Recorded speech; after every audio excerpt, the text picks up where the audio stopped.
page titles in the Chicago Tribune saying, 15 people shot this weekend, and it's kind of it's almost numbing. Like,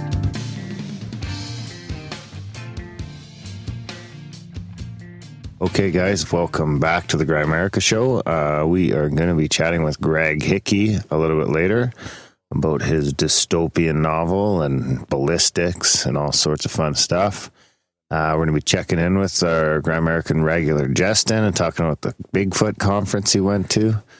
And that'll be fun too. But first, as always, Graham, that's probably why I got kicked out of the conspiracy group Dunlop. How's it going, buddy? I shouldn't have told you. I knew I shouldn't have told you. I didn't really want to talk about it on the show. I wish you would have just told me on the air because I burst out laughing. I haven't seen you laugh that hard in a long time. How's it going, Justin? I'm not sure how if I should talk about that or not. So we don't need to get into it. Know, we could leave it at that. I know Justin wants to know now. No, you can tell me off air if you want. Yeah, no. Me and this other guy got removed from our conspiracy alien truth meetup group. So that's all I'm going to say. Because there might be a lot of listeners from that group. So shout out to all the guys. Wish I could be there next time. Do you think you being removed was part of the conspiracy? Yeah, maybe. Maybe you're getting too close to the truth. Yeah, on the podcast. That's what it is. Okay. It wasn't his decision. He was influenced. They threatened his family. That's probably what it was. Well, you made the right choice. Yeah. That's it. I'm getting too close to the truth. That's it. I wonder what it is. Somewhere in the middle. How's it going, Justin? Oh, it's going pretty good. Busy week. Welcome back. We were just here a couple days ago. Was it? Well, wasn't it Saturday? Was it Saturday? On the by then. Yeah, it was Saturday. That's why it feels like we were just recording. Because we were just recording. That's right. So we wanted to get a little deeper into the Sasquatch Summit, though, and I don't know, for some reason I feel like I'm getting more interested in this topic myself. Although I've always sort of been interested in it, but it seems like it's getting 50 more. Sasquatch shirts that are hanging around the studio. Yeah, that could be. That could have something to do with it. Yeah, I've noticed a trend in you guys' shows lately that Sasquatch will come up at least once in most of your episodes. Wow. That's good. When we're peddling the shirt. Debate, but.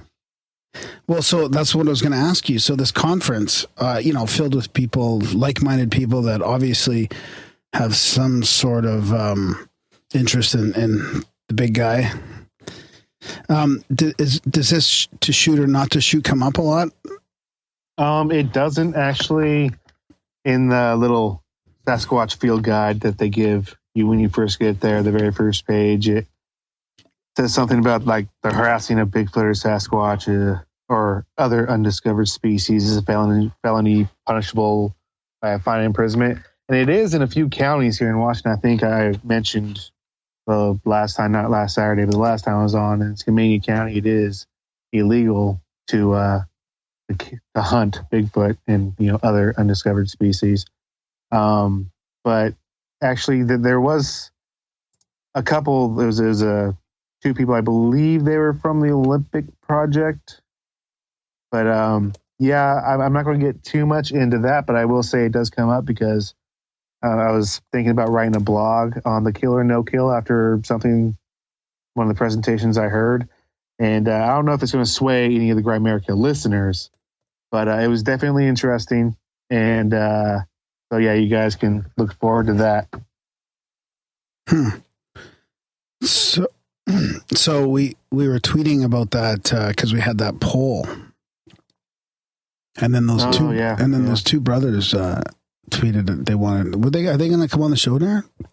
They were supposed to come on the show. Yeah, the guy that we shot. Apparently, the guy that shot Bigfoot from like 3 feet away, twice. Are you talking about Rick Dyer? Not Rick Dyer. Justin Smeja? Maybe Justin Smeja? Yeah, I can't remember, and I can't get to it quickly either. Because he was supposed to get back. Continue. Oh, the audio that you played in the intro about the person killing Bigfoot in the last episode? Yes. That was the Rick Dyer. That was from Rick Dyer when he claimed he killed Bigfoot and was touring around with taxidermy body Hank the Bigfoot, and he was charging people. Basically, I wrote a blog on it. Our Generation's Minnesota Iceman. Oh yeah, right, yeah. That's Rick Dyer. Justin Smeja claimed to kill, I believe, an adult and a juvenile. No, Sasquatch. Oh yeah, okay. And he was on $1 Million Bigfoot Bounty and the Bigfoot Files, where Brian Sykes was taking all those DNA samples. And yeah, he's been in other shows. I believe Killing Bigfoot was like a documentary film-ish thing that it was about his incident. That's not who you're talking about? No, I think these brothers, they shot him twice, but nothing happened. Didn't even phase Bigfoot. Oh, those are even better stories. Yeah. Right, Darren? Wasn't that the gist of it? Yeah, I can't remember his name. Apparently he was on an episode of something. And he was going to talk to his brother because I wanted to get both of them on at the same time. Yeah. If I went through my messages, I could find it, but it's No, it's too hard. It's been a while now. It's fucking too hard to go back in Twitter like a week and a half. Twitter's tough, yeah. With all those tweets you send out, Graham. See, if we hashtagged fucking kill Sasquatch or save Sasquatch, then it would be easy, Darren. That's why you hashtag right there. That's a perfect reason why you should hashtag like save Sasquatch. You could just favorite the tweet as well. Oh, you know what? You know how I could get it? Is I could just go to that tweet and then I could because you tweeted it yourself. Oh, yeah, go to the replies. Yeah. Keep talking. So keep talking. So they shot Sasquatch and he wasn't phased. Yeah, like apparently it didn't do anything. Like so was it more of it was just such an awesome beast, just so like powerful that like bullets didn't affect him? Or exactly. Do you think it was something more paranormal? Oh, yeah. That's a good question. My take from it, which is only from a couple tweets, is that it sounded like he was just that strong and that big that like, you know, shooting it in the chest wouldn't really make it fucking through his hairy, thick hide. You know, that kind of thing. Or like maybe it wounded him, but it didn't drop him, that kind of thing. Well, you know, being strong and powerful and paranormal, they don't need necessarily to be, mutually exclusive. They could be both. I mean, maybe it was just really strong paranormal being. Exactly. And, the woo-woo factor helped out and just like deflected the bullet. Exactly. It was Mark and Frank Epperson. Oh, those names don't ring a bell, but that's good. That's good. Yeah, he shot it from 3 feet away in 1981. It had a full-grown Doberman Pinscher under its left arm. 3 feet away, that is extremely close. And yeah, I would be curious to find out what the big guy did after he shot him at point-blank range. He barely flinched. Well, did he come 2 shots to the chest with a Smith & Wesson 9mm. 3 shots. Wow. Two shots. 2 shots. To the chest. Wow. Yeah, I would like to hear that interview. Yeah. Yeah, you can help us because you're the... I'll grill him. You're the Sasquatch. Good. Yeah. I'm just kidding. I'm kidding. Speaking of that kind of interview, did you ever hear that Banal of America episode with Adam Davies and John Carlson who were out Bigfoot hunting? I did not know, huh? Okay, I don't want to get into it now because I want to talk about it with Red Pill Junkie, but you should probably listen to it because it would be fun to have you both on and talk about it. Yeah, sure. If you want to send me a link to it, or yeah. What are you doing? Jesus Christ! Let's go to a clip. No, Darren's playing around with Spreaker. That's what I thought he was doing. Keep talking. So for all the listeners on Spreaker right now, this is way more casual than it normally is. We're just testing things out. So I love being part of the guinea pig process. So did they talk about the that Ontario sort of episode with Sasquatch and all the sound recordings and all that?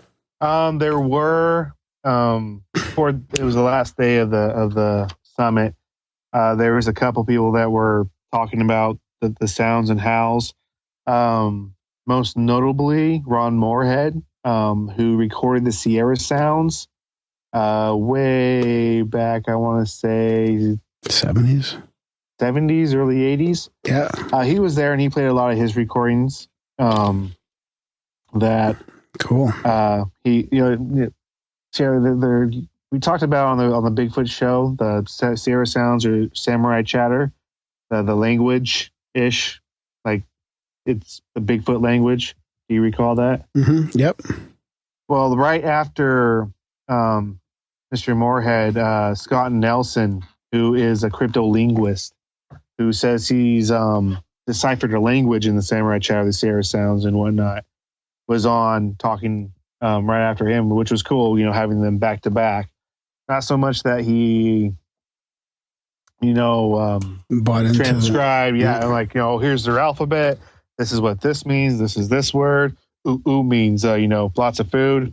It's more of this sounds more like a question. The indentation here on the end of this noise would suggest this. And like he sees the language, in these recordings. And it was just really interesting because I've seen them on TV before, both of them, but to see it live in a detailed presentation, it was awesome. Yeah, it is much better. Keep talking. So a couple of the presentations you really liked. One of the guys, we might have him on the show here. Want to give us a little summary of that? Oh yeah, Tom Powell, I would have to say, probably hands down most interesting presentation of the entire weekend. Kept me interested the entire time, and he started out as a more flesh and blood, as he would put it, flesh and blood type researcher, believing that Sasquatch is just an undiscovered primate or creature that lives in the wilds of America and throughout the world. And the more and more he got into his research and finding more and more of the lack of all these questions that he had, or not lack of questions, lack of answers for these questions, and more data to suggest something more than a biological earthly entity, more paranormal, interdimensional, whatever, something else that could help explain why we have such lack of data or evidence for Sasquatch as an earthly being. And, he got really into it, and he was nice about it, as he put it. He's like, I'm not going to shove it in your face. This is just what I found. This is what I think. And a lot of the stories he told, I had heard recently on Mysterious Universe. Yeah. I don't know if you've listened to the last few episodes, but they've been talking about Bigfoot and Kalani Lapsaritas and some of his research. Right. Well, Tom Powell, I'm not sure if he was with them during those investigations, because a lot of the stories that he told were the same stories that Kalani Lapsaritas was, Ben and Aaron were talking about on Mysterious Universe from Kalani Lapsaritas' book, I believe. Mm-hmm. But yeah, a few of them psychic encounters with Sasquatch. He talked about. I don't remember if you guys remember. And then we're talking about a Bigfoot researcher who found a grave, piles of rocks, and they started to remove these piles of rocks to try to find the body. And I don't remember if they did or not, but later that night at home, they woke up in the middle of the night and like standing over him was the ghost of a Sasquatch. Wow. And so, yeah, like the next day they went back and they put all the rocks back, just the way they found it. Yeah. And you don't want to mess with that. Yeah, smart thinking. But yeah, a lot of them. And Tom Powell did speak of Kalani Lapsaritas a few times, but I didn't catch the reference if they were together or if he was just reading his research or if it was collaborated. I'm not positive, but that's just something we can get into. I bought his book, Edges of Science. Cool. And I briefly skimmed it because I I tweeted, you guys saw in the pictures of my new cast collection. I bought a couple cast tracks. And one of them is one that he cast himself from down in Oregon. And in his book, he documents that whole process and discovery of them. So all this is in this book, and I can't wait to get through it because it's really interesting. What is a good Bigfoot cast run these days? I got lucky. Okay. Now, one of them, it looks suspicious because it was just too perfect. Okay. But I bought it because it just looked too perfect. Like not so much. Yeah, it's a collector's item. Not as evidence, but as like a quiche. What do they call it? Cache. No, quiche. Niche? No. Niche? No, forget it. A cachet? No, forget it. I'm just making up words. Well, okay, so he had 3 on display. A cachet? On display. Okay, yeah, that's what I said, cachet. We'll figure this out, Grandma, off air, don't worry. Anyway, so he had 3 on display. 1 foot that was from the London tracks. Another one that was cast by a sheriff in 82 in the Grace Harbor area. And he had knuckle print. And it was 1 for 20, 2 for 30. And the guy he was selling them with was like, oh, what do you think? I was like, I just can't decide which one I want. Like, how about I just give you all 3 for 30? So I got all 3 for 30. So that's not bad at all. Sweet. You know what? Whether they're real or not, and I'm going to read a little bit more into it. The London track looks a little bit more convincing to me. But regardless, I'm not wasting my money. I'm like, it's a collector's thing to me. So yeah, exactly. It's a souvenir. Yeah. And you know what? It was a good price too. I'm happy with it. I remember that time I went to that Sasquatch. That was when they didn't believe in him. That's when they didn't believe in Sasquatch. You fucking kids. Now look at him. Now we know he's real because someone shot him in the chest. Brought his body in. Now we have one for president. Look at that. Times have changed. So what does a guy like Tom Powell think? Well, I mean, we'll talk to him when we get him on the show, but what does he think it's going to take for evidence then? Or does he talk about that? If he believes there's this paranormal nature to him as well, like maybe is he a shooter? Do you think he's a shooter? I kind of think I think in a couple of his outings, he did say that he was armed. Yeah, they're kind of blurring together, so I might be wrong about that. He did not touch on the kill or no kill aspect at all, but I think because of his leaning toward Sasquatch being more of maybe interdimensional or paranormal entity of some sort, that you can't kill one. But he'd be willing to try? We'll have to ask him. Fuck yeah. Right off the bat. So before we go any further, kill or no kill, Tom? Tell me. Yeah. And I'll just set the tone for the whole episode. Speaking of that, I got a little synchro from Justin. If you want to know if Justin even remembers sending this to me. I guess we'll find out. We'll find out.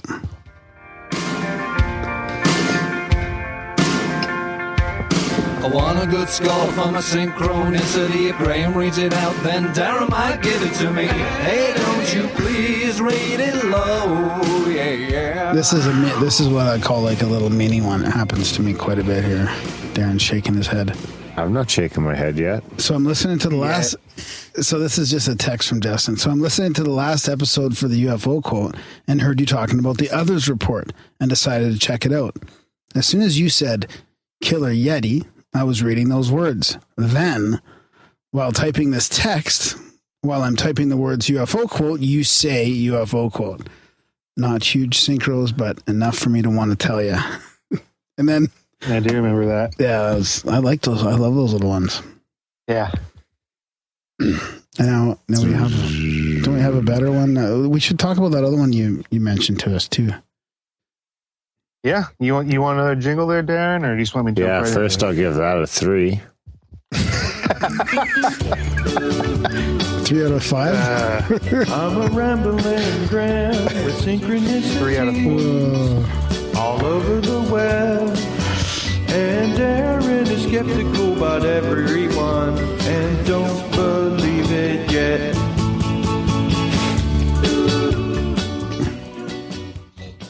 All right, buddy. Here it comes. So, on the book that I was just talking about, Edges of Science, on the back of the book, there is a picture of silhouettes of Sasquatch, 2 of them that are herding elk. Like a real photo? No, they're sketches. Oh. They're herding elk across. Like they're sketchy? Like sketching out? They're drawings. They're illustrations. Okay. They're pushing elk across the river.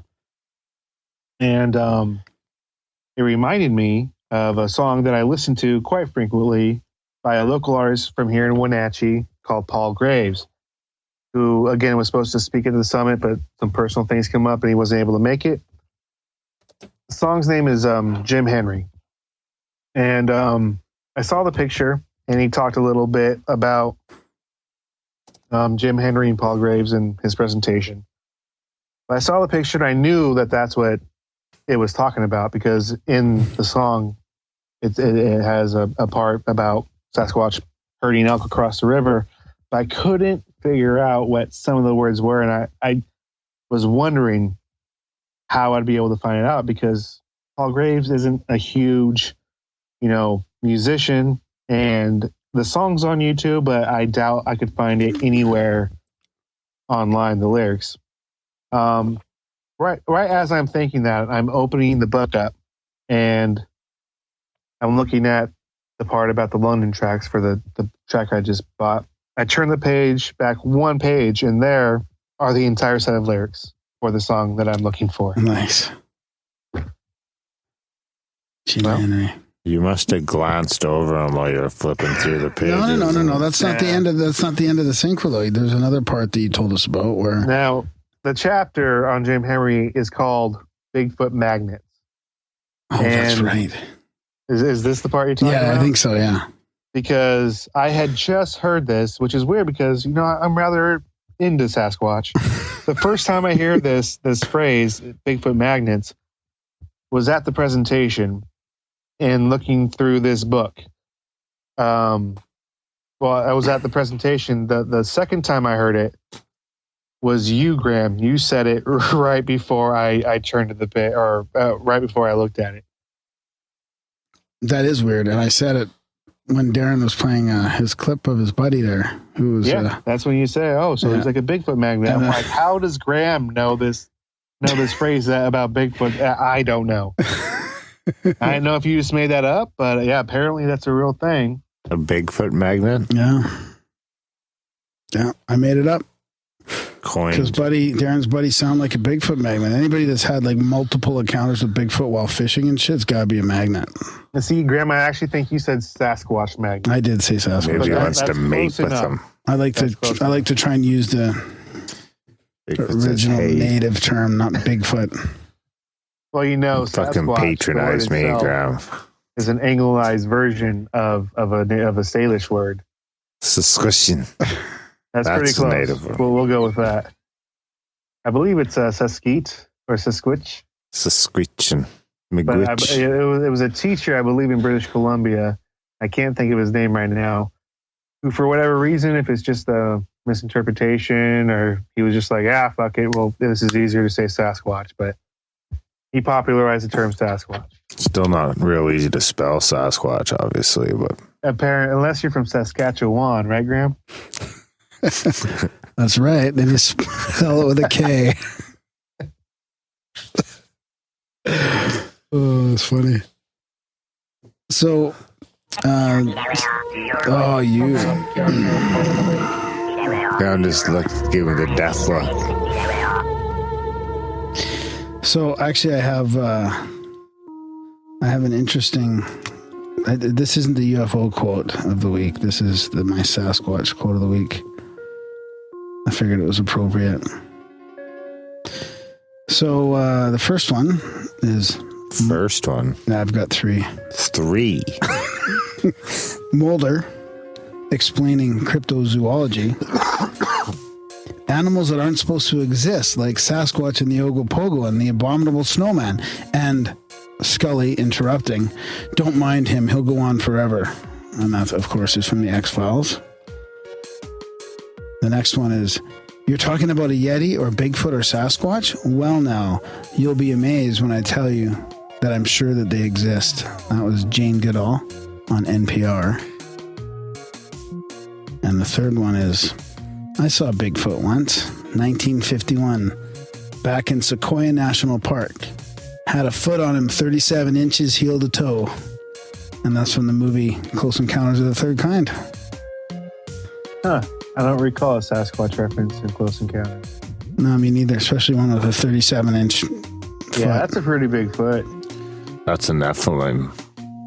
Yeah. Well, there's a theory that Sasquatch are descended from the Nephilim. Of course there is. Yeah, forced to the woods. Of course there is. That's right. Always got through the Bible in the mix, huh? Yeah. Hey, I wanted to give a shout out to some of the Twitter peeps out there that keep pushing and plugging for us and tweeting. I never got to us rate and stuff. Justin Synchro. I'm waiting for it. Well, there's still that other part that I just remembered. Okay, let me say a shout out to these guys, and then we can get on with the rest of your synchro. No, finish it all first, right. and then I can ponder the result. Okay. All right. Well, looking on the chapter about the London Trackway, on the second page, as I'm just kind of briefly reading before our interview Saturday, halfway down the page, there's a definition for the word synchronicity. Synchronicity. That's pretty cool in a Sasquatch book. Yeah. That is. What's the definition? Of course, you would ask me right now, but it is. I'm having Definition: the coincidental occurrence of events that seems related but are not explained by conventional mechanisms of causality. Boom. Blew your mind. of casualty. Yeah. I have deja vu.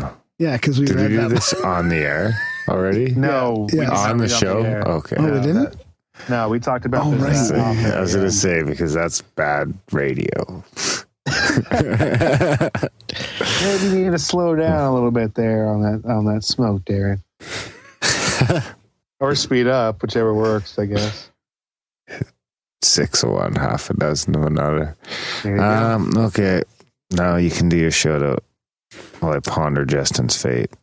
All right. So, yeah, just shout out to our Twitter peeps there. There's Fringe Media, Adam Loyal, Kevin Stevens, David Thong, Evan Forsh, and Graham Gainsford, just to name a few. Just the people that help us out on Twitter there. Thank you very much. Darren, pondering?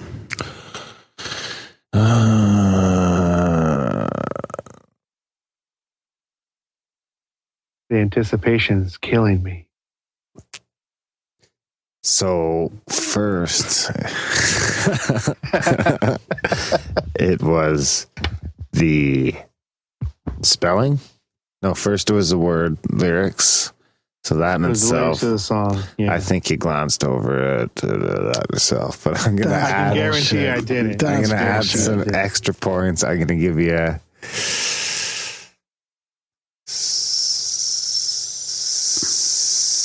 8.2. Wow, that's good. Wow, that's impressive. What if I told you Oh. that I looked through the table of contents, saw the chapter on the London Trackway, and opened directly to it without glancing at any other pages? I'd say you're I crazy. overshot it and had it back up. You know what? Never mind. I'll take the 8.2. You just went down to a 7.7. Oh. Yeah. Nice one. There you go, Justin. Put it on your wall. I want to frame that bad boy. So speaking of conferences and stuff, we're trying to figure out which one we should go to next year if we can manage that. Ephraim was emailing and Red Pill Junkie was talking about maybe Paranoia. Is that the conference? Paranoia? That doesn't sound like a very fun Oh, no, conference. sorry. How terrible is that? Paramedic. Paramania, I think, is one. But I don't know. That's the one that Red was talking about with, who was it, Greg Bishop and somebody else putting it on, maybe? Am I out of line saying that? I can't find any evidence of it online here. Let's find something in Denver. Oh, you want to go to Denver, eh? Yeah. And then this Sasquatch Summit's in November, so we should try and hit one in the spring or summer, maybe. Well, I was telling you that they're going to have that UFO paranormal conference in the same place sometime this spring or summer. Spring or by summer? the same person. Okay, well, we'll have to keep an eye on that because it would be fun to go to the coast for a couple days. Yeah, they're going to have people from move. Where's that? Washington. Ocean Shores, Washington. I've been to Ocean City before. I used to camp there. Ooh, that'd probably be all right too. Washington. Yeah. I'm down for that. As long as it's hot, as long as it's like nice enough. I'd really rather Denver though. Okay, well, we'll keep an eye on that. If anybody and listening out there knows of any cool conferences in Denver, spring or summer, let us know. Yeah. And I'm gonna probably go and bump into Randall when he's in Washington. Randall and Brad, if they're in Washington in the spring, I think spring.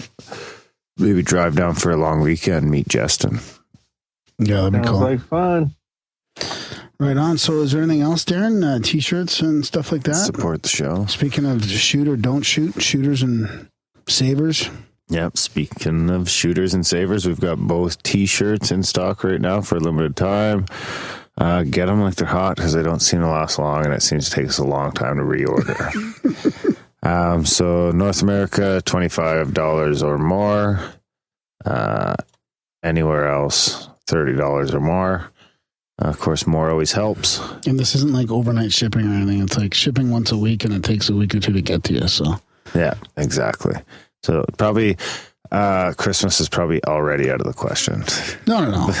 I can get them out in a week. If you get them out quick, we'll push some out for Christmas. But yeah, order shirts. That helps. Our monthly subscribers are what help us pay the bills, keep the heat on.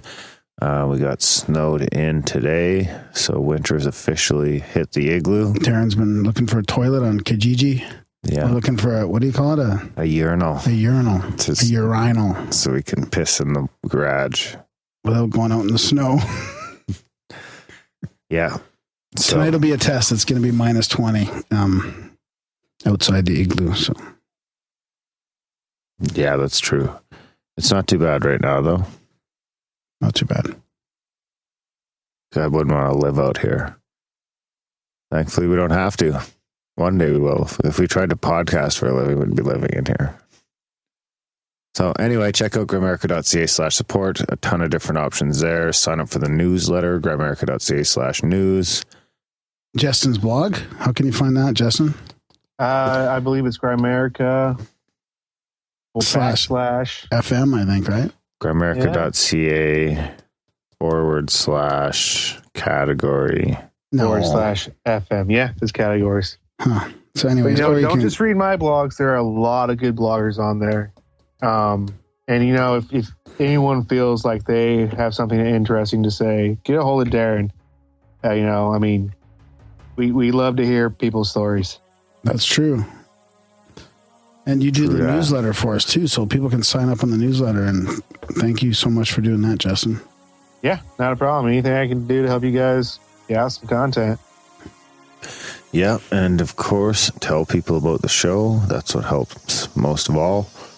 Yeah, let's fucking tell everyone about the show. And enjoy our chat with Greg Hickey. Greg Hickey coming up next.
Okay, guys, in Grimerica tonight, we are going to be chatting about all sorts of dystopian things and fun stuff with our guest, Greg Hickey. But first, how's it going, Hey. Society, Graham? Yeah, I'm doing good, buddy. Yeah, we've got Greg here. He's a forensic scientist, an endurance athlete, which I'm anxious to ask him about. And he's an author and screenwriter. And his debut novel, Our Dried Voices, was a finalist for the Forward Reviews Indie Fab Science Fiction Book of the Year. He's also writing screenplays. One of them is called Vita, and his blog, Kinosofi. So lots of stuff to talk about here. His Our Dried Voices book is kind of a futuristic dystopian novel, which I'm sure kind of fits into some of our themes and the stuff we talk about here. So thanks for joining us, Greg. Welcome to Grimerica. No, thank you for having me. Yeah, it's nice to have you on. We were emailing back and forth, and I was mentioning how I kind of go through fiction phases every once in a while, and I like certain sci-fi books. So what got you interested in about writing about this type of dystopian futuristic novel? Well, in particular, I remember reading H.G. Wells' The Time Machine, and I don't know if you've read it, but essentially he describes a world in the future in which humanity diverges into two species, and one of these species is called, I think it's the Eloi, and it's one of those things you don't know how you're pronouncing it when it's written in a book. Yeah, yeah. And then you hear somebody say it on an audiobook, and you're like, what the fuck? Yeah, Elohim. Right. So anyway, the Eloi are this very naive, sort of blissfully ignorant, humanish species that kind of roam around all day and, don't really have to think about anything. And I was kind of thinking, well, how does humanity end up like that? And you start thinking about the sort of technology that we're creating and human progress throughout the years, and there's always this goal of trying to make things easier for people, try to make people more comfortable. And so my thought was, well, what if we actually accomplished that? What if we were able to make everything so easy and make people so comfortable that they didn't have to worry about anything, and whether they didn't have to worry about getting sick, or they didn't have to worry about where their next meal was going to come from. They didn't have to worry about, basically taking care of themselves and thinking for themselves. And so that was the genesis of my novel, Our Dried Voices. Oh, I see. It reminds me of Wall-E. Have you ever seen that one? I have not. Someone Wall-E. mentioned that to me too, and I'll have to check that movie out. Yeah, it's like this futuristic and the cartoon people are all roaming around this like space station and there's just these lounge chairs, and they're all fat and totally out of shape, and their life had become so easy they're just totally lazy and Screens. Yeah, it's the ultimate couch potato kind of fantasy. So is that what you think that there's a chance that we're headed for? I'm kind of split on that.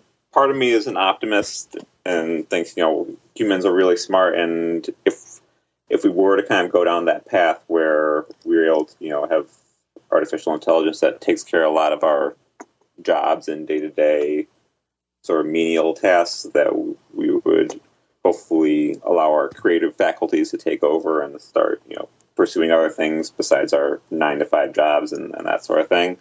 And then part of me thinks that there are some people out there who would be more than content to sit on the couch and have all their food delivered and watch reality TV all day. So, Yeah. Can I switch back and forth? yeah, I think that's certainly an option. I think all of us, there are times where we do want to kind of tune out for a couple hours and, watch some TV, watch an action movie, and not have to really, be switched on and thinking, at our full capacity for a little bit of time. But I think there's also, you're missing out on a big part of the human experience if that's your whole life. Yeah, true that. So what about obviously in your book I noticed your timeline has a couple world wars in there, that type of thing. I flip back and forth as well, like you. Sometimes I'm optimistic, when we're doing this show and we're talking to all these people about kind of a better conscious awareness of what's going on, and this really I don't know, kind of counterculture of people that are sort of healthy minded and that kind of thing. But then you realize how many, wars are still going on and all that. Did you have to, how did you reconcile, like, when you would input these wars into your novel, let's say, or do you have a view that the military industrial complex is non-stoppable?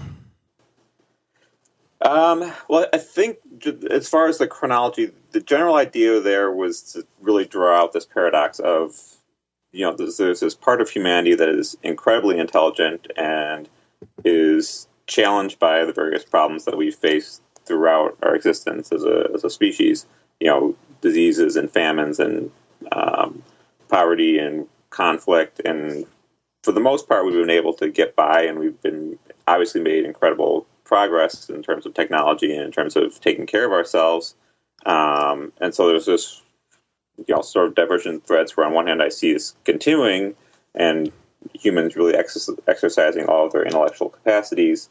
And then the chronology, and actually was what now appears at the end of the novel, was kind of the original, that then leading to this scenario which is completely the opposite, where humans don't think at all. So the idea was to really set up that introduction part in very stark contrast to the rest of the novel, in terms of the language that was being used and then obviously the intellectual content that was being presented. So that's kind of the broad overview. As far as the wars, I mean, it seems like, especially this Middle East religious conflict is something that's been going on almost as long as humans have been around, and even today there doesn't seem to be any sign of it getting any better, and if anything, it seems to be getting even worse. Mm-hmm. So whether that would actually culminate in an entire world war, I'm not so sure. It doesn't seem like that specific conflict is ever going to come to a close. Yeah, I agree. Give us an overview of the book without giving too much of it away then. Like what... Sure. So, like we were saying, there's this chronology that sets up the beginning. So humans, as a race, basically cure all their diseases, and they pretty much eradicate world hunger, and there are wars that arise from religious conflict and from overpopulation. Global warming continues, but humans sort of get a handle on that until they realize it's probably too little too late. So they build up their space exploration program and eventually discover a habitable planet where they establish a colony. And the book then picks up after the chronology several hundred years afterward, where humans have really established this colony on another planet. And they've set it up so that there are machines that take care of them and feed them and clean the colony. And the humans that live there are basically these just, pretty much ignorant, speechless creatures that kind of wander around this meadow all day and play and have sex and eat when they're called to the meal halls, and that's about it. That's their existence. Fuck, sounds great.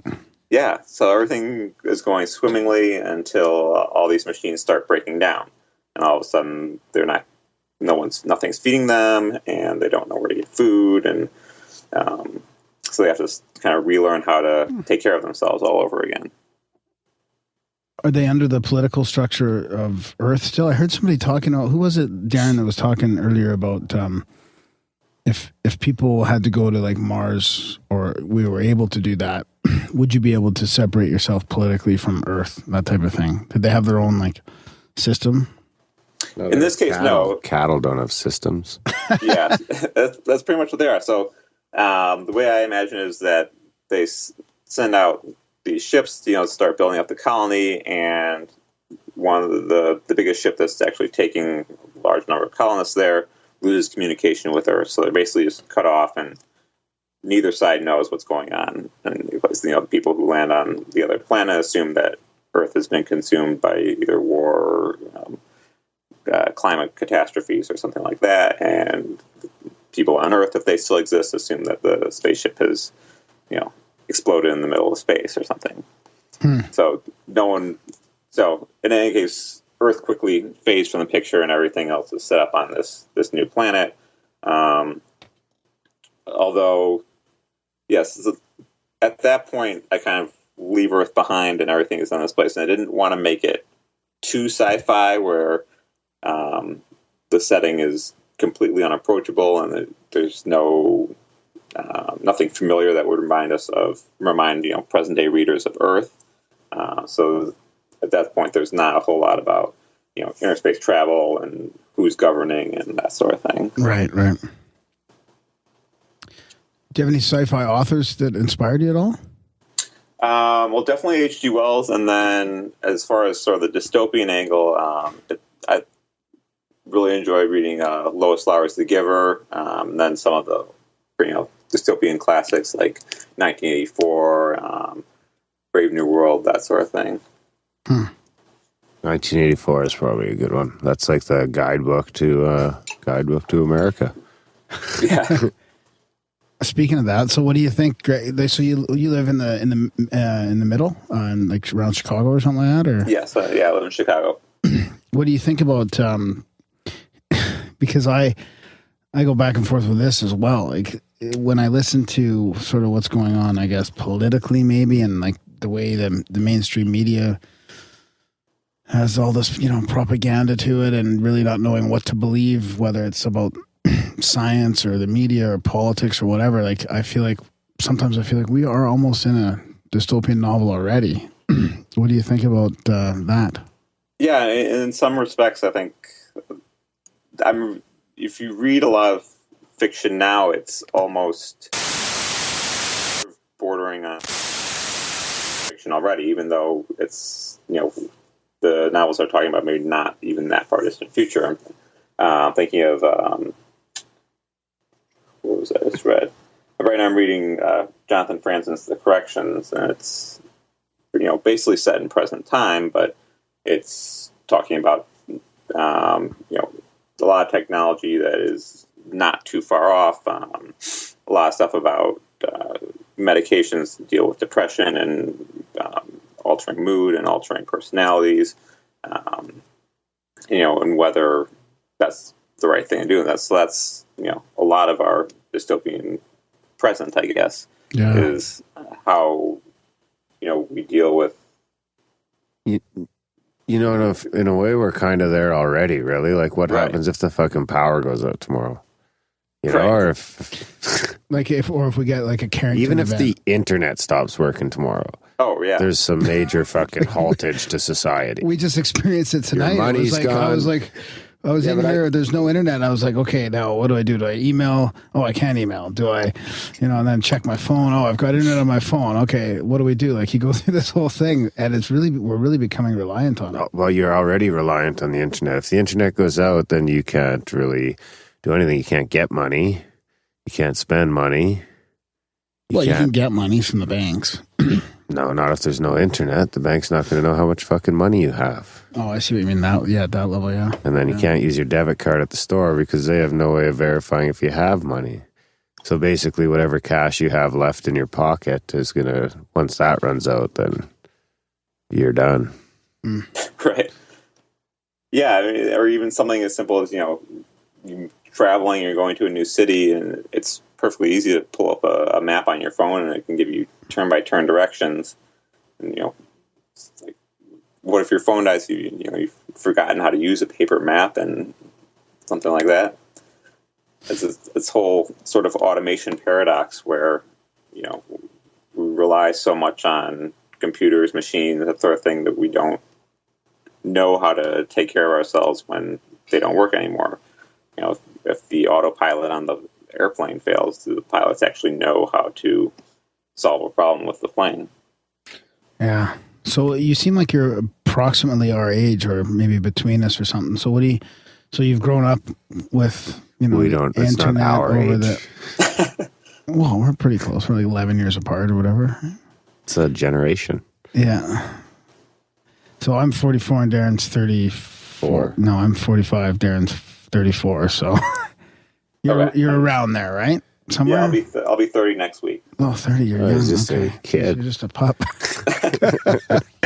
But obviously, so you've been immersed in the internet more so than me for sure. Then I mean, I was like out of when everything. And you're a forensic I was like scientist 20 already? something already. So Yeah, so I'm a forensic scientist. Jeez. let's get into that later. I Yeah, want to okay. stick with the internet for a sec. So what do you think of the internet then? I mean, because again, I flip back and forth on that as well. I see like total positive stuff, but when you see all the negative potential as well. Yeah, I don't want to come off as a complete technophobe because I think there obviously are a lot of benefits to technology. I mean, I think the internet is a wonderful tool for what you want to use it for. If it's getting information about the world, being able to access whatever news sources you want instantaneously, and of course it's a tool like anything else. So you can use tools for positive purposes or for negative purposes. I think it's just important, like any other tool, to know how to use it and then how to use other tools when they're more appropriate or when one tool doesn't work in a certain situation. Yeah, I think it's amazing what's happening right now. Like just us being able to do this and put it out there for whoever, exactly. for whoever wants to listen to us. And there's no, we don't have to follow any rules really. We can just say what we want to say and really not worry about. I mean, obviously, if we're assholes, I mean, we're going to get some sort of repercussion. But I mean, Well, no one will listen. It's the ultimate yeah, that's true. It's the ultimate, Free market kind of thing. yeah. So let's get into your forensic science then. So you've been a forensic scientist. That must have been quite the education. Yeah, so it was less extensive, I guess, than you might think, and I don't want to downplay the forensic side, but so I was a philosophy major in college because I liked philosophy and I didn't really enjoy the more general science classes that were available, and so that's one thing I like about forensic science is that it's a very, very concrete, real-world application for science. And when you're studying science at university, that's usually not the case. But I had in mind that I was going to take enough science courses to get myself into a graduate program if that was what I chose, and it ended up being the case. So I went through a one-year graduate program in forensic science, and then was hired by the Illinois State Police. They have a lab in Chicago, so I did a 2-year training program with the Illinois State Police, and then started working cases for them. Oh wow, nice. So you're a cop? So no, I'm not a police officer. I work for the Illinois State Police, but I don't have a badge. I don't carry a gun. I work in a laboratory. I pretty much very, very rarely interact with police officers other than occasionally calling a detective to give them the results of my work. So you're literally like CSI, I guess would be the closest description. Yeah, much less glamorous. And Do you have a gun? No. Oh. Well, I take that back. I don't own a gun, but I work in the firearms section of our lab, so I handle guns as part of my job. But I'm not carrying one around, and we don't leave the lab. We don't go to crime scenes, and our cases aren't wrapped up in 45 minutes. Huh. So do you have interest in some of the stuff we talk about? Like, and would you, if you did have interest, let's say in like fringe science or paranormal topics or UFOs or whatever, I guess you would be able to use or probably automatically use your forensic science background. I mean, what was your belief system like before you did that, and did it change at all through the education?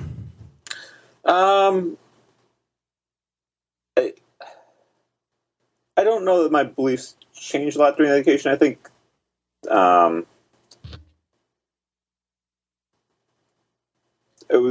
think the biggest shock for me was that I ended up working with guns, when I had no one in my family was a hunter or owned a gun even growing up. So I think everyone was kind of surprised when that ended up being my eventual career field. Right. But I don't think there was a huge sort of personal philosophy shift as far as getting into that field.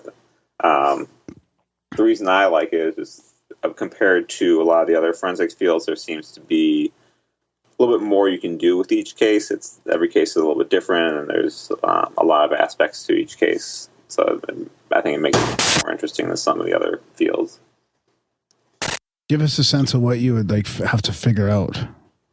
Like, would you have to analyze take us through a ballistics case? and all that kind of stuff? Yeah, absolutely. So the basic premise is we want to determine if a particular bullet or a particular cartridge case was fired from a certain gun.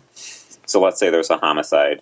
A suspect kills a victim. The police recover, let's say, a bullet from the victim's body, and they recover the gun from the suspect, and they would ask us, okay, was this bullet fired from this gun?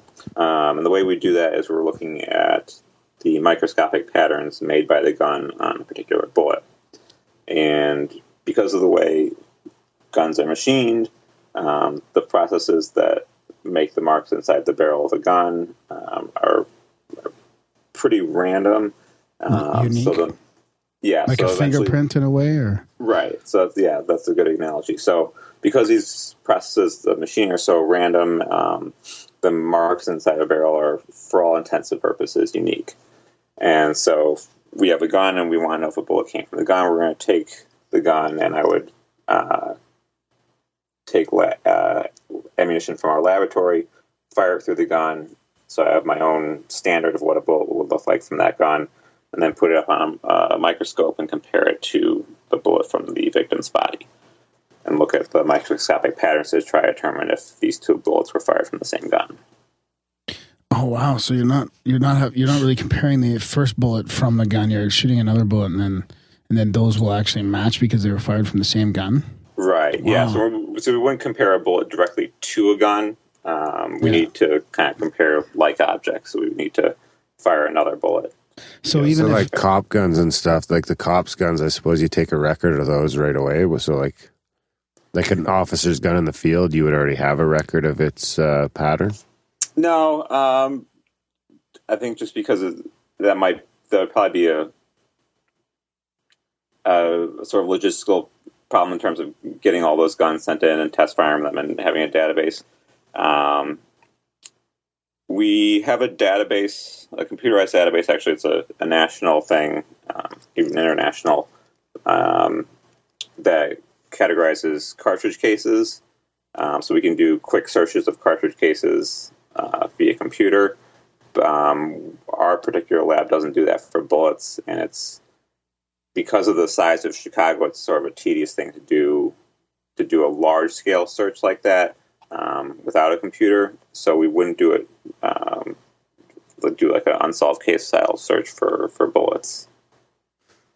see, it's amazing to me that, like, so if you took two guns that were manufactured at the same place, they're still manufactured that much differently in the machining process that you can tell. In fact, there have been studies where they've taken barrels that were consecutively manufactured. So one barrel's manufactured, the same tool goes on, manufactures a second barrel, and even up to, I think, 10 barrels or even more, and you can tell the difference between bullets fired from each of those barrels. Wow. Do you guys have to allow for any sort of like random number coincidence or something like that? Like, what is a random number theory that, even in a random number situation, every once in a while, you'll get three of the same numbers in a row or things like that? Right, yeah. And so that's the patterns argument. Still emerge. That's the argument, isn't it possible that even with all this randomness that two barrels could be the same? And so it's conceivably possible, but within a sense of practical possibility, no, not really. Just because of the way barrels are machined, and to briefly delve into sort of the technical process here. You have a steel bar that's drilled out, so you now have a steel cylinder. You have a tool called a reamer that will come in, and it's a spinning tool that travels down the length of the barrel, so in and out, and polishes up the surface of the barrel. So the spinning tool, as it travels down the barrel, is basically taking off microscopic pieces of the barrel, the whole length, in and out, and spinning at the same time. So you can imagine that any of those microscopic marks there are going to be pretty random, and there are going to be a lot of them. Right. So the chances that two barrels are going to be exactly alike is, infinitesimal. Wow. In terms of that randomness. So you being in sort of like in the background of all this police work, especially lately with all this media about cops and all this kind of stuff. Do you hear a lot of grumblings about that, or is there do you think that it's escalating to some point? We don't necessarily hear grumblings about it in our lab, and really in Chicago. I mean, not to say that there isn't this black and white tension, but there's this racial tension. But we haven't had a big incident like there have been in some other cities, right?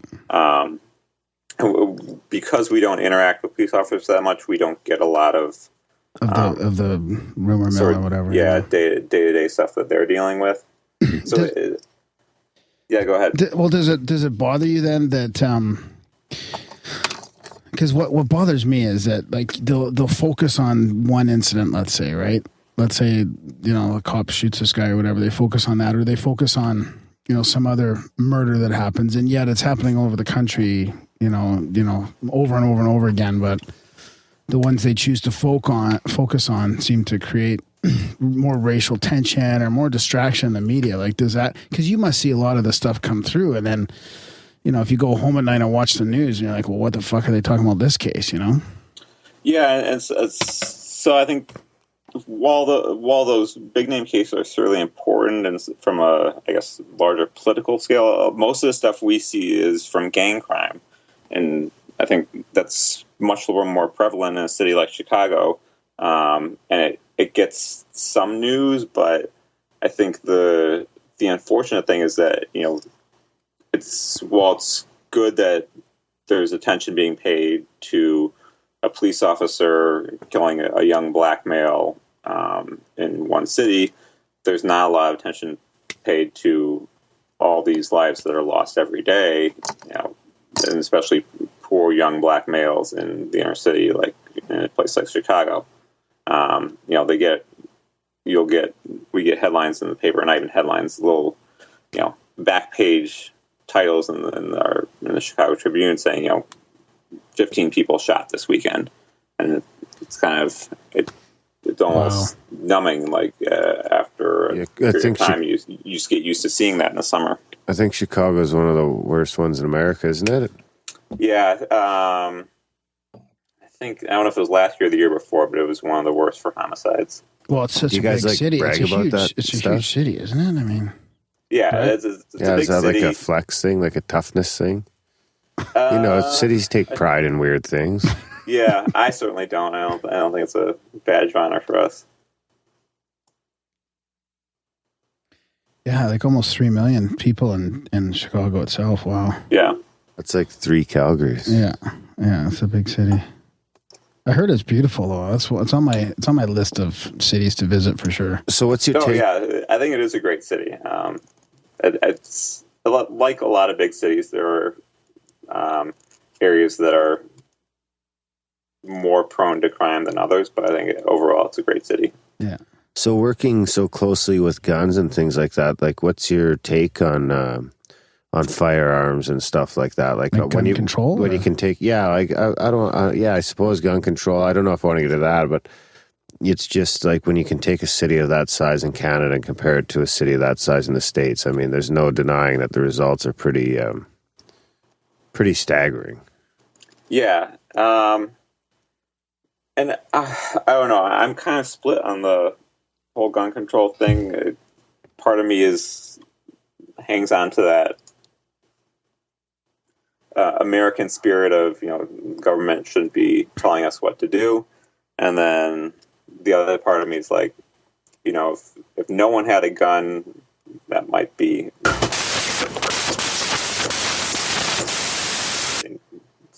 that was what they wanted. So. Well, especially in a political time like now, it's like you know, it doesn't seem inconceivable that, 20 or 30 or 40 years down the road that, you could be on the brinks of revolutions in some of these. Like, it almost seems like it, you know what I mean? Like the way that I don't know, it's weird in the last 5 years, the way that the animosity just seems to be ramping up, whether it's black versus white or this versus that, or you know what I mean? It just seems like people are something's going to give. Yeah, I remember even just the last few presidential elections that we've had, even I didn't obviously vote when I was younger, but I don't remember those elections being so contentious and being so vitriolic on both sides, where it seemed like both sides were really angry at the other side. It was shocking to me that got that heated. Do you mean the ramp up to the election, like?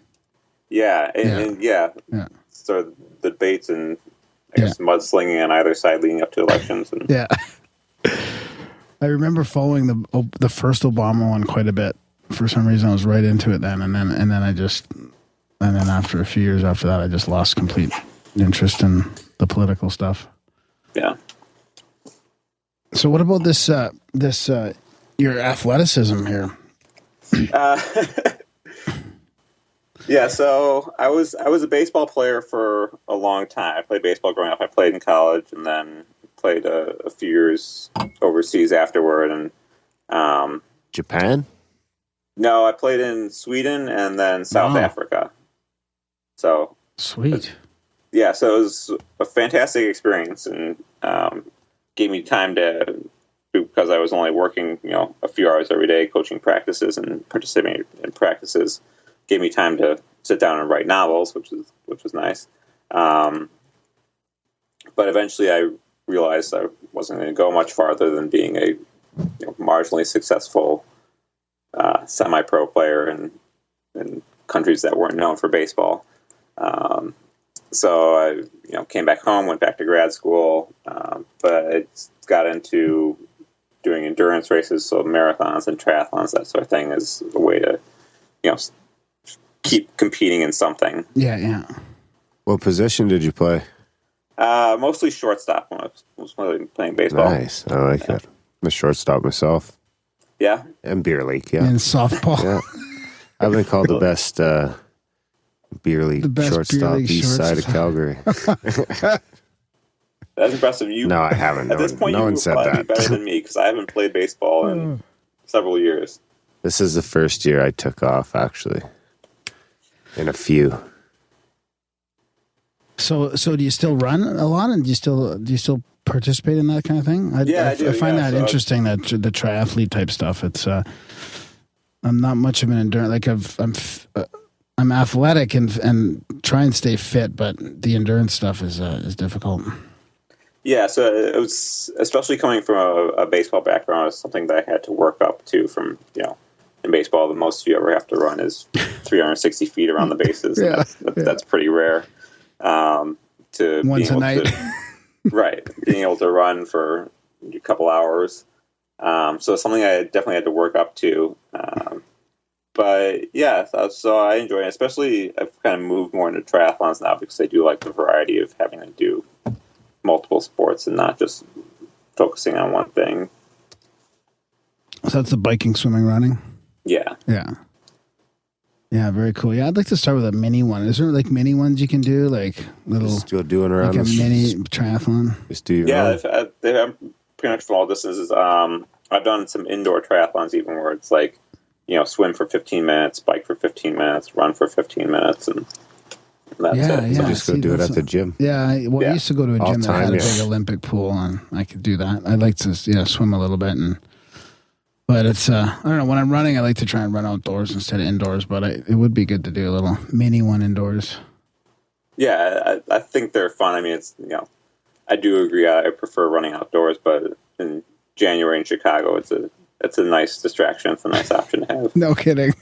Do you guys have big gyms out there that you have like big Olympic sized pools and a track and all that inside? Occasionally, most of the gyms, at least in the city, have 25-meter pools, 25-yard pools. So they're not full Olympic size, but they're big enough that you can swim decent laps.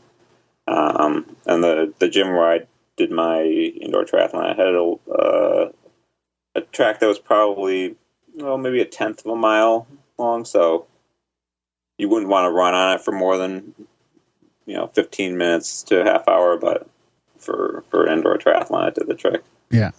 That sounds like the place that we have here in Calgary as well. Which one? The Talisman Center, they call it. I've never been in there. Yeah, it's pretty good. That's the weird tent fucker. Yeah. Oh, okay. So how did your book do? And were you obviously it was up for some awards and shit like that? Was that expected, or was that a surprise for you? I was definitely surprised. I mean, my publisher was kind of excited when she got it, when she wanted to enter into a lot of contests, and I was like, okay, don't really know what to expect. So yeah, I was excited when it was named a finalist, and it ended up not winning, but I think I was happy nonetheless. Yeah. And are you planning on doing another one? Yeah, in fact, I just finished the manuscript for my second novel, so gonna probably I have to end up probably shopping that one around because the publisher I had for my first novel has stopped publishing fiction. So she's been nice enough to take a look at it, and she's got it right now. So she's going to give me some notes, but then I'm going to have to send it out to another publisher or find an agent to represent me and find a new home for this one. What's the premise? The premise of the second novel, which right now is titled The Friar's Lantern, is it's a choose-your-own-adventure novel. Nice. So if you remember reading those books when you were a kid where, Timmy goes into the cave and he has to choose whether to go down the path to the right or the path to the left, and, you choose and you see what happens. So this is slightly more grown up than that, but there's two main threads running through the course of the novel. And the first one is that you agree to participate in this university MRI experiment. So you go in and you're put into a MRI scanner taking pictures of your brain. And as you do this, you watch a video. And on the video, it's explained to you that you're going to come back to the lab in 1 week after this MRI scan, and you're going to have a choice. You're going to sit in front of a table, and there are going to be two boxes on the table. The first box contains $1,000, and the second box contains either nothing or $1 million. You get to choose either to take both boxes or to take only the second box, the box that you don't know what's in it. It's either nothing or $1 million. I'm just going to take the second box. So the MRI, as you're doing this, is scanning your brain, and the scientist who's running the MRI uses the results afterward to predict what you're going to take.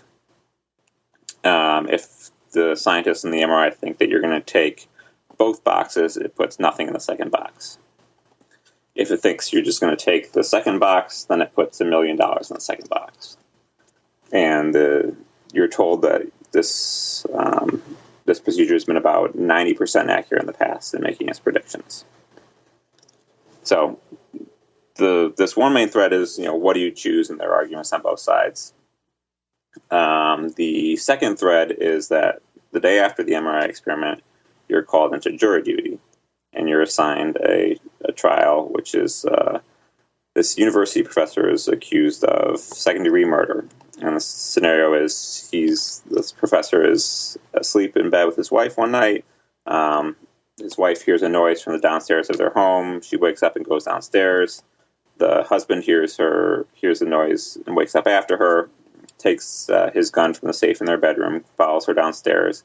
As he's going downstairs, he hears gunshots, runs down the stairs to see his wife dead and an intruder in their home standing there with a gun. So the intruder flees. The professor, the husband, fires after him as he leaves the house, but misses, and the guy escapes. The professor is walking down the street. He sees a man holding up a woman in an alley off the street. He kind of sneaks up behind the assailant, knocks him to the ground, knocks his gun away.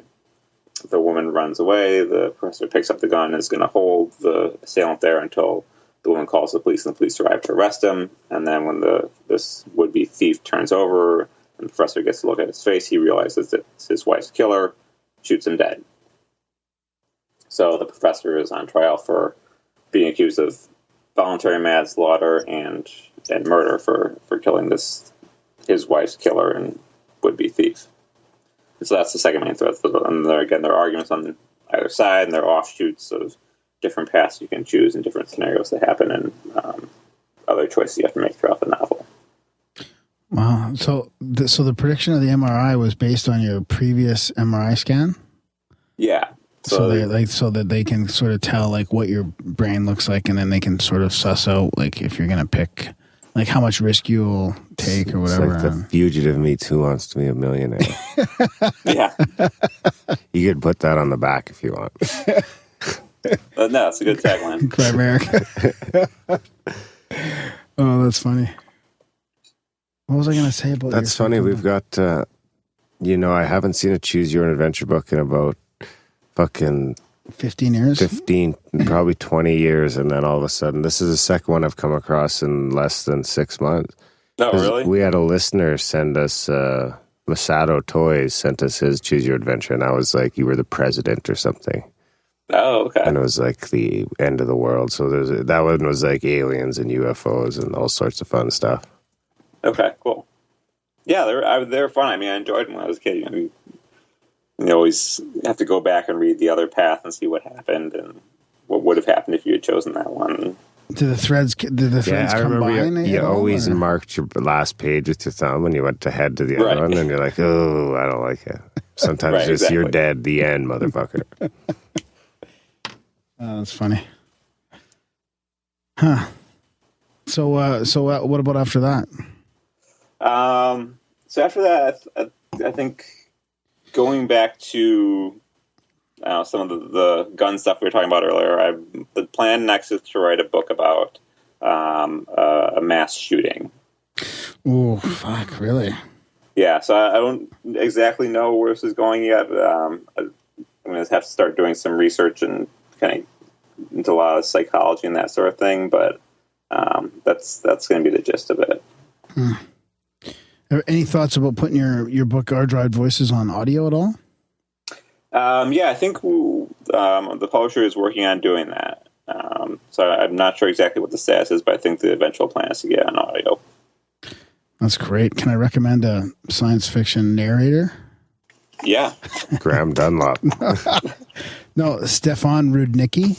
Or Okay. Rudnicki. And what's the other guy's name? Scott Brick. I don't know. There's something about those two narrators. Like, I almost look for audiobooks based on like which ones they're narrating because there's something about the way they do it. Darren's shaking his head at me, but yeah, I don't know. I just love the way they tell the It's just stories. a man crush. You got a little man crush on those guys. It's okay. Okay. Yeah, I'll pass that along. So are these are the celebrities of the sci-fi? Maybe I don't know. They're not. Like I don't know because I just came across them. Like they do a lot of Orson Scott Card stuff and Ben Bova stuff. So, but they also do a lot of one-off books as well. Yeah. Okay. Yeah. What about movie buzz? Any movie buzz? So I have a script right now, which is called Vita. It was optioned earlier this year, which basically means that a producer, you make an agreement with a producer to give the producer rights to that script for a certain period of time. So the producer has exclusive rights to develop your script and possibly buy it and turn it into a movie, although he has the option not to.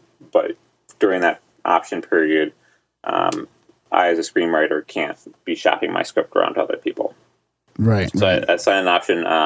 The option expired last month, and nothing ended up happening. So it's kind of back to square one with that, with finding a producer and finding a market for it. So you are doing that then? Yeah. It seems like it would make a good movie. Yeah. So the screenplay is an entirely different Oh, okay. thing. So yeah. What's that about? The screenplay is about, it's called Vita. It's about two friends who are, these young, successful intelligent guys, and been friends since college. And one day, one of them is driving home and gets into a car accident and ends up being paralyzed. So that's sort of the inciting incident, and then the film picks up a year later after this one guy has been paralyzed. His name is Vincent. Has kind of been struggling with, coming to grips with his injury and working back and kind of reestablishing control over his life. And they meet in a bar and they're talking to each other, and we find out that over the course of the year since Vincent's accident, his wife had an affair with another man, and his wife was actually just murdered. And so the rest By of the Vincent? movie kind of... no. So part of the movie is finding out who murdered her, but the rest of the movie is kind of told in flashback, going back to the year from Vincent's accident leading up to this scene in the bar. Interesting. Finding out, what happened with Vincent and his wife, and how the other friend, his friend who's within the bar, Philip, is involved in everything that's went on in the past year. Have you thought about doing a screenplay for Our Droid Voices?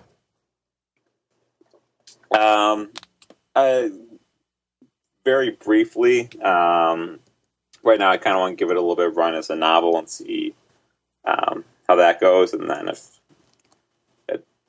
as kind of gauge sort of the popularity of it as a novel first before I start trying to build it into something else. How do you find the time to even write? Yeah, I keep busy, so a lot of the writing, I do a couple hours on the weekends and during lunch at work, and on the evenings when I get home from work and that sort of thing. So it's kind of a lot of the writing is just fitting in time here and there. Yeah. Huh. So ideally, would you quit your job and become a writer if you could? I don't know, because I do like my day job, and I think it's interesting. If I were to become a world-renowned writer, maybe the first step would be try to go part-time with my day job and see if that worked out. Yeah. I don't know. I'm not quite ready to just cut it off entirely and devote all my time to writing. Oh, that's good. That's a good spot to be in. Yeah. Yeah. I quit my job tomorrow. Just kidding, Kev. Seriously, though. Right on, Greg. Well, I don't know. It's been a nice chat. Is there anything else you want to mention before we start wrapping up? So if your listeners are interested, obviously the book is called Our Droid Voices. That's the only thing I have that's actually out in a physical product right now. Yeah. So if they're interested, it's on Amazon. If you're like me and you don't necessarily want to buy things unless you have a good idea that you might like it, you can go to my website, which is my name, Greg Hickey Writes, WRITES. You can sign up for my newsletter, and then I'll send you the first couple chapters of the book for free, and you can kind of make your decision at that point whether you think it's worth your full read, I guess. Yeah, nice. I like that. That's good. Right on. Well, I'm going to link to all that in the show notes as well. All right, thank you. I've got your website in front of me here, and yeah, that's good. Yeah, thanks for coming on, Greg. No problem. Thank you for having me. Yeah. And if you do turn it into a movie, then I want to be the clever kid. Okay. Yeah, and when you get your Choose Your Own Adventure book out, give us a shout. Yeah, definitely will. All right, buddy. Thanks a lot. Thanks a lot. Okay, bye.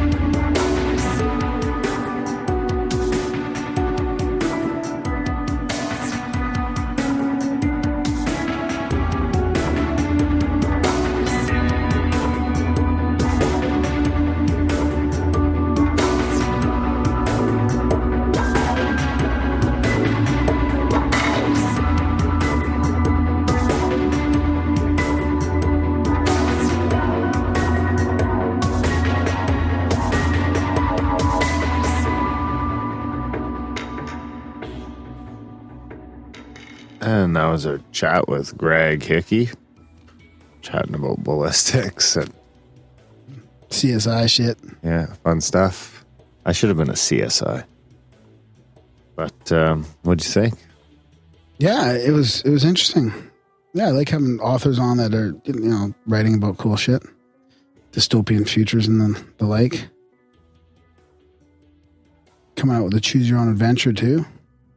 We have a choose your own adventure. I know. We'll have two. We'll have two choose your own adventures in our collection. Yeah, first two that I've ever seen in 25 years. Sounds like about right for me too, I would say. You can hear this stupid heater. That's only outro. It's only the outro. Well, what do we even bother doing it for, though? I don't know. It feels proper. We could just cut the show off. It's fucking time and nonsense we could save if we just ended it after the intro. Really? After the interview. Well, we have to beg for money and shit, too, though. That's right. Speaking of which. Which I said I would never do at the beginning. You've gotten pretty good at it, though. I didn't realize it was going to be so expensive. I thought I'm going to use a little $10 headset and a laptop. And now we're in our own little studio, and yeah. And the plot thickens. Yeah, but man, thanks to all the people that have helped out. It's possible. Yeah, big thanks to all our supporters, especially our monthlies.